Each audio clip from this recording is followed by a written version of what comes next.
What's going on, man? It's your girl, TampaMystic, and we are back with another episode of the industry's most wanted podcast. Listen, I'm excited to have my guest here with me today, man. This is something it's been a minute, you know what I'm saying, since we've crossed paths. It's long overdue. You back out here visiting from Cali. You from out this way, but you in Cali now, man. Introduce yourself. What up, what up? You know, LxrdRossi, Decatur, Georgia, East Side, Bourne Road, Wesley Chapel. Cala Road, Flat Show, Hey, Glenwood. Pop that, represent. Yeah, LxrdRossi in here. Is that Zone 6? Yeah, well, listen, okay, let's talk about it. Yeah, let's talk, because, I'm not from here, so I don't really know exactly. Technically, Zone 6 ends in East Atlanta. Okay. So Decatur really ain't Zone 6, but we rep Zone 6. Understood. Most definitely. Absolutely. Bro, listen, I appreciate you being here today. I know you've been out here working. You've been on your grinds. Like, your grind took you all the way across to the other side of the United States, right? Yeah, I mean, just the pursuit of self-care took me to the... Listen, I love that. You have to take care of you. Absolutely. I don't physically attend church on Sundays, but I attend our church virtually on Sundays because I'm here. And one of the things that Pastor Elmore was talking about this morning was self-love and self-care. You have to take care of yourself first before you can take care of anybody else. And that's just the word that's what we're on today. You dig? All good energy. So let's take it back, though, because I want people to understand your journey, how you got to where you're at right now, right? Yeah. So let's go all the way back. Ooh. Let's dig. I know you young, but I'm talking about when you was a youngin'. Before music was that thing for you, what did you aspire to do? Music. Always, since like the womb. I mean, I ain't gonna lie. Like I come up in a family, like I ain't had no choice. Yeah. I was either gonna be a preacher or a musician. Okay. And I chose to be a musician. Well. But yeah, absolutely. And would you say that growing up in and around the Atlanta area also had an influence on you for wanting to do music? I mean, yeah, because it's interesting watching just how the world is kind of like sounding like Atlanta, but the things they use, and I kind of grew up listening to. I remember the first time hearing 3 6 Mafia or Outkast, or right? Just a lot of the sounds we using now, I was listening to when I was like 7. So it's like, dang, this what we was doing, just not in Atlanta, but just in the South. Period. Right. Like this what we always sounded like. It ain't nothing new. Absolutely. No, listen, I agree. I grew up in Florida, and, Florida, of course, had a lot of dope talent that came out of there. But I think that the South, period, and heavily Atlanta had a big influence on hip hop, and still definitely does today. I think it's safe to say that people coming from everywhere look to see what's going on in and around the Atlanta area. I mean, yeah, for me too, just as early as my brother, just, I got an older brother, just Edward J tapes, Shy D, just early So Def Bass All-Star tapes, the first Lil Jon song. Just like, my ears just like, what is this? Just so many new things was happening so fast in one little period of time. I agree. When I was younger, I remember I would go to the flea market, and there was the dude in there who used to sell, in Florida, Jam Pony was real heavy. I don't know if you're familiar. No, my brother played Jam Pony all the time. Absolutely. So like that's what I really grew up listening to, and I remember I couldn't wait to get to the flea market to buy the new Jam Pony mixtape, boy. Like, and honestly, I'm so happy that I got to experience that era. Oh yeah, me too, because it kind of like made me want to pursue eventually what I ended up pursuing. Absolutely. 100% hands down, me too, man. Like I didn't aspire to be an artist, but I knew I wanted to do something within music. So at what point did you start writing, or what was the first? I know you played instruments as a youngin'. Yeah, so instruments came first, but the rap started when I heard Crumbling Herb. Okay. Outkast. Yeah. It was the Dre verse that made me feel like I could write my own raps. Like, I could do this. Yeah, I could do that. I was probably like 9 or 10. I was just going to ask you about what age that, so that like 9, 10, so you was young. Yeah, my brother also like, man, he like, get out of here. Let's talk about, you playing instruments, because I think as a youngin, it's important that we get involved in something, whether it be sports or if you're in church or you play instruments. You got to do something to keep your mind active, right? Yeah. And music and instruments was it for you, right? Well, yeah, I play a little baseball too. Okay, that's dope. Just as much as the instruments as a child, but eventually the instruments just kind of took over. Right. Around 15, because I just had more understanding of what was going on with the culture and relating instruments to songs on the radio. And I had like band directors who was kind of like pushing me to just be more creative. Absolutely. So, well, we all have a gift, right? Yeah. You found yours at a young age. Yes, I did too. And thanks to my family, you know, I grew up in a musical family. I had a second cousin who was in Frankie Beverly and Mays. Okay. Yeah, I had an uncle who was a choir director and, you know, played drums. Like, I ain't had no choice. You know, what's even doper is when the stars align, meaning like whatever your passion is also what your gift is, because sometimes your purpose in life is not the same as your passion. Yeah, no, for sure. I mean, took a lot of discipline involved in this process that I don't think, well, some people don't speak of, but for me, like, our discipline was like, there's a lot of discipline going on. So let's get a little personal for a second. You know, let's talk family. Were they supportive of your vision of doing music? I mean, I think probably to their best ability, but at the time, I mean, nah, because they just saw me struggling at it. So, you know, your family don't want to see you struggle. So Facts. they be like, you need to don't do that. But I'm like, hey guys, this is what I love. I'm doing this. You know what though? Like, later on, you're probably so thankful that you didn't give up and you didn't back away. No matter if you do struggle. I mean, you know, just the journey of music for me, the lessons really came. They were way more valuable than learning about the music business. Actually, I'm gonna say this is gonna sound weird, but having music business experiences kind of like helped me in my real life. Listen, 100%. I totally agree. It's, to me, this music business and the relationships I've built with certain people have made me a better person. Yeah, for sure. I mean, especially, you know, I'm not trying to get too deep, but if you just aware of the energies around you, it just made me more aware to life. No, listen, I'm with you, bro. Like, hold on, give me some love right here. But don't go nowhere. We're transferring energy. You feel that? Absolutely. We transferring, boom, that good energy. I'm big on that because I say it all the time. We cannot destroy energy, but we can transfer it. Yeah, for sure. So if you're around them bad energies, it's going to transfer to you, and we don't want no parts of that. Yeah, no. I mean, but you know, in all innocence, we just kind of conditioned to being around it and not having the correct response system to things because we don't know no better. That's facts. So you said that, you know, being in this music business, you learned a lot of stuff, lessons and stuff like that. Can we dive into that for just a minute? Just a little bit. Man, like, you got to ask me more specifically. I am going to ask you a little more specific. You know, I think through our journey within music, this business, we have struggles and we have great high points and we have places somewhere in between. And I'm a believer that sometimes them struggles end up being blessings because God's closing this door to open a bigger one, right? Right, for sure. So with that being said, what was one of the biggest lessons that you did learn?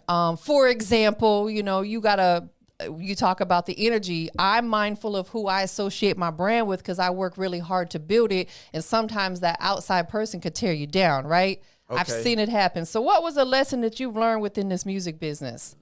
You can't really complain about the energies that are present, right? It's just you got to know what they is and what they for. Right. And apply yourself accordingly. They all have a purpose, right? But a lot of times artists, you know, I used to be an artist that complained about the nature of the energy of the music business. But if you know energy, then you know the energy of the music business. It's what it is. It's the rules. It's how it go. You one person not finna break the 100 years of the bond that they've been building there to be. Please believe it. So regardless of what the energy is, you know, you got to learn how to use it for yourself. Yeah, you just have to learn how to maneuver through it and figure out what works for you personally. Absolutely. Man, I agree with that. Now let's take it to the opposite side. You know, we've all had some great highlight times in this business that we wish we could go back and relive. Give me one of those for you. Man, I don't really think of it like that. Actually, I don't. I don't have a. Oh, I mean, I wish I could have did that over moment, because I feel like all of the moments made. Well, no, I mean, like if you had say you won an award, you wish you could go back and just be in that moment for a brief second because it felt Okay. so good. Uh, let me. Oh, okay. Well, if I'm gonna be real, I think I wish I could go back to when I discovered I wanted to be a rapper. And just relive that moment again. Because that was a life changer for you. Yeah, I mean, it was like just knowing the point of discovery again. Because sometimes as adults, when you start working so much, you forget about it. You still got to discover stuff. That's facts. And I'm quite sure whatever you were talking about back then is way different than what you're talking about now because you've experienced way more life since then. Right, and sometimes you forget what point of discovery feels like, so you miss it. Absolutely. So with the music that you are writing and the music that you're putting out now, is it just experiences that you went through in life? Where's your motivation coming from? I think it's always kind of been that way. Okay. I just think a lot of times in certain rooms, my experience didn't relate to the environment. Understood. You know, and if you ain't strong-headed enough to realize that, then you'll either give in or quit.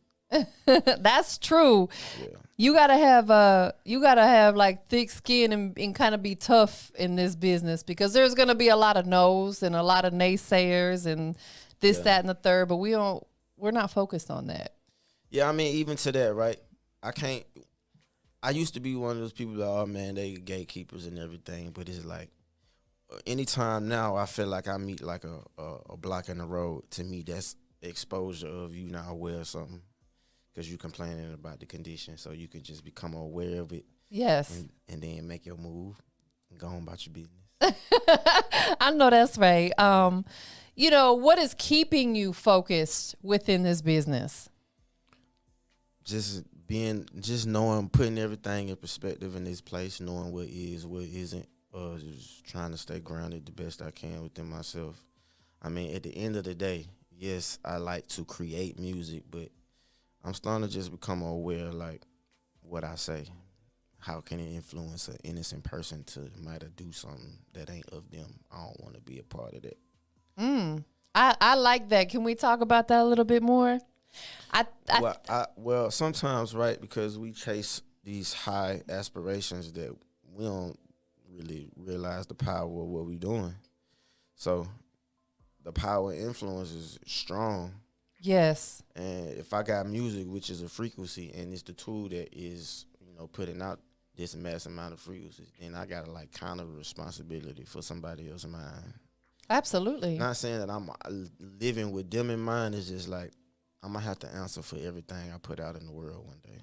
No, I agree. I agree because everything that you do, just know that somebody's watching. Somebody's paying attention. And I think it comes with maturity and growth, right? As we discussed before we went live on air, like I was saying, I don't use profanity anymore when I do this. There was a point in time where I did, but I was like, I feel like in order for me to be more presentable and more marketable, I had to steer away from that, So it's no different with anybody else. If you're in the public eye in some way, shape, or form, you do have to be mindful of how you move and the things that you say.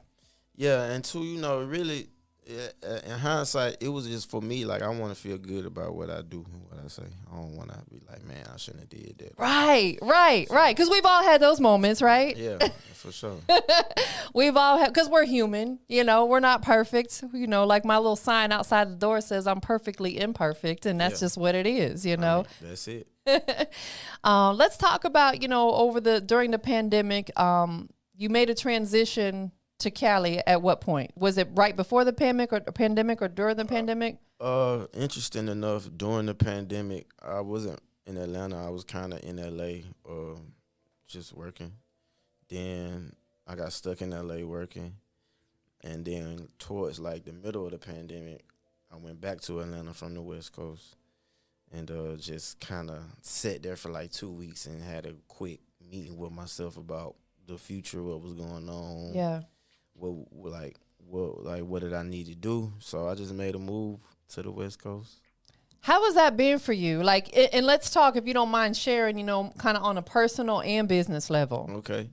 Honestly, listen, it's just a lot of things. Number one, this is something I always did since I've been in music. Cause I mean, it's just for me. But I always kind of had a job on the side, right? Well, because at the end of the day, you gotta like survive. Facts. You feel me? Like, Period. Point blank. I appreciate that I got some fans out there, but you know, me and the amount of fans I got right now, we ain't spending enough. We gotta change all that. Yeah, but you know, for me, honestly enough, it wasn't never about the money. The most fascinating thing is to see that this idea that I had in my kitchen turned out to affect the world. Man, I'm with you. So that's really what I love the most. Absolutely, because you're actually doing what you love. I mean, at the end of the day, music isn't the height of my life. It's the discovery of myself. Yeah. And we all just get to watch it. Yeah, absolutely. So, okay, since you say that, outside of music, what do you really enjoy doing, if you don't mind sharing that? Reading. Okay. Yeah, that's all I do. Listen, I wish more people would, because people are so quick to ask questions, which is fine because they are interested in knowing. But there's a lot of information out there that we can learn if we would just take the time to read. Well, I wasn't always a reader. Like, I started off as a reader, and then I got into like a lot of distractions. But what kind of brought me to reading was the music business, like more. Wanting to learn more about the business? Well, I feel like when I would have experiences in life that I didn't like, it caused me to go on a search instead of just complaining about it. Listen, you have to be a plethora of knowledge, and especially now too, whether it be books or even the internet, you can go and figure. There's so many things we can diagnose per se by just doing the research, rather than complaining about it. Yeah. But too, just to even to have a little grace on ourselves. Sometimes we don't know how to do that. We gotta like be even. Like, I had a friend who I grew up with. I got in the spot, and we just rapped one day. He dropped the book off. I like to read, and that one book led me to like thousands of books now. Man, if there's a book out there business related that you've read, is there one that you would recommend for maybe other aspiring artists or even people within the music business to go read? Business wise, yes. All right, so here's the thing, right? All right, and maybe I'm saying too much, but I'm gonna just be real. Business is infrastructure, right?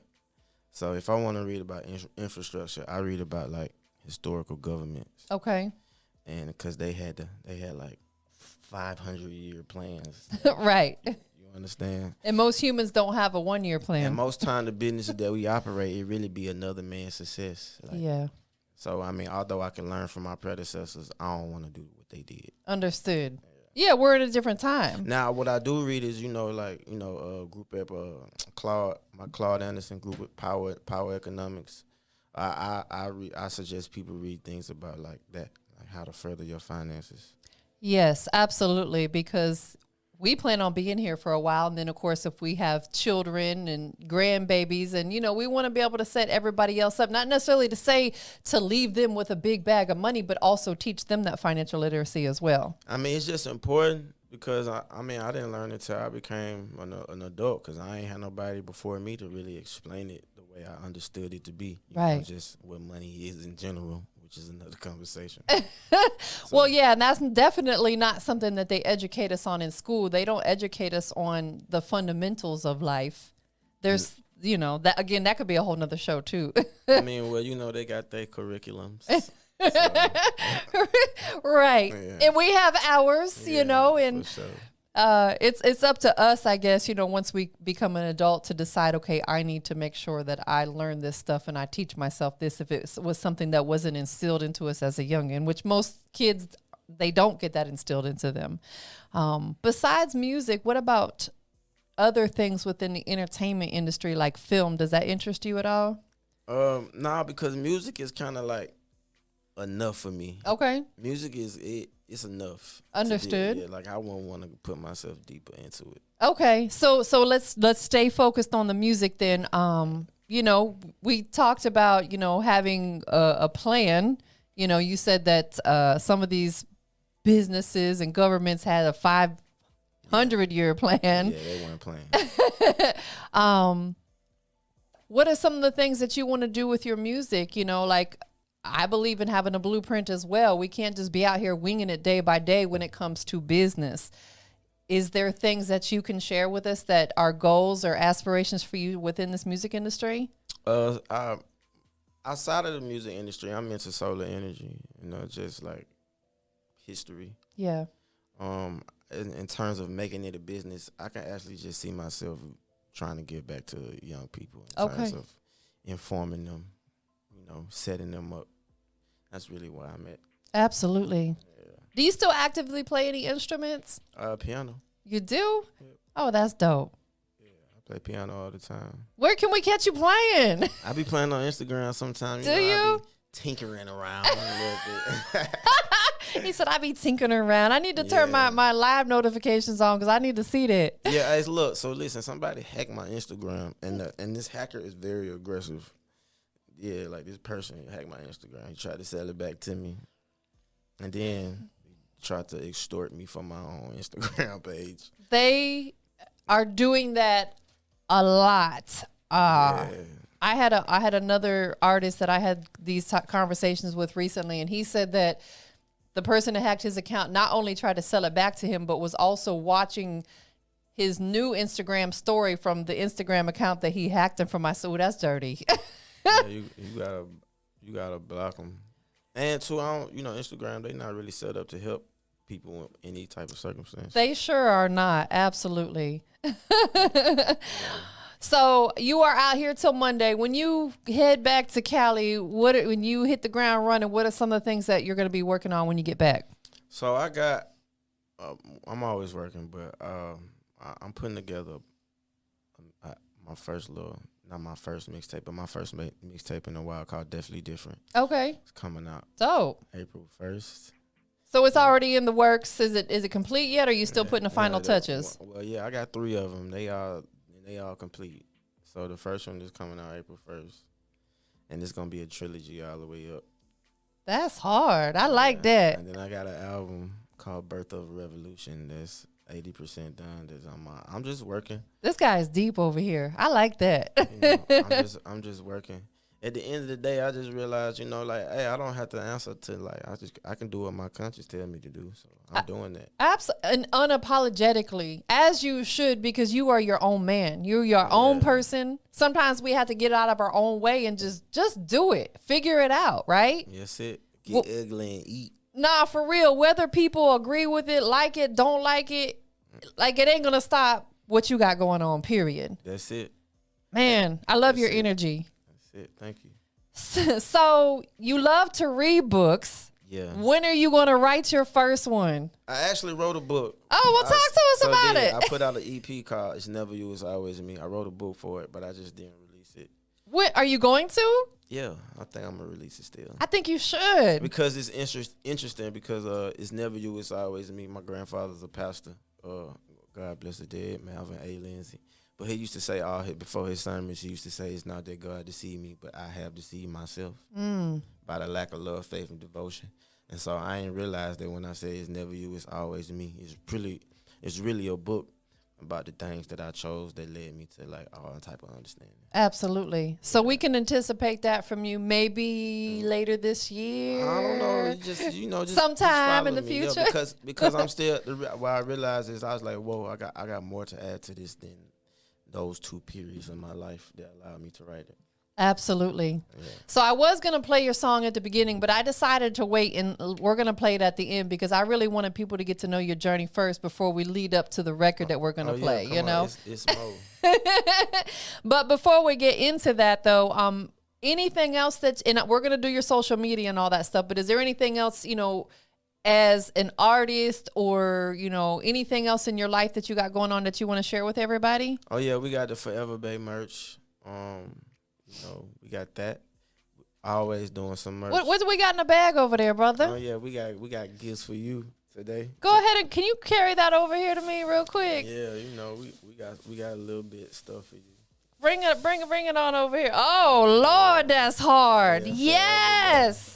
Oh, my goodness. Let's put this on film right now. Yeah. Now that is fire. It's for the bays. And guess what? I'm from Tampa Bay, so I'm a Tampa Bay. That's I'm a Tampa Bay. Yeah, it's for the That's bays. so dope. Get your girl a Forever Bay hoodie sweatsuit. Yeah, where is the merch available? Tell everybody where they can. Man, this and it's nice. It's quality too, y'all. I can't wait to wear it is. I'm gonna look good in that, y'all. And so I know it's real. I need you to DM me because this is how we gonna do it, right? I'm gonna need you to DM me and where I need to send it because I'm trying to talk to y'all. I'm trying to build it back. You feel me? Listen, I love that.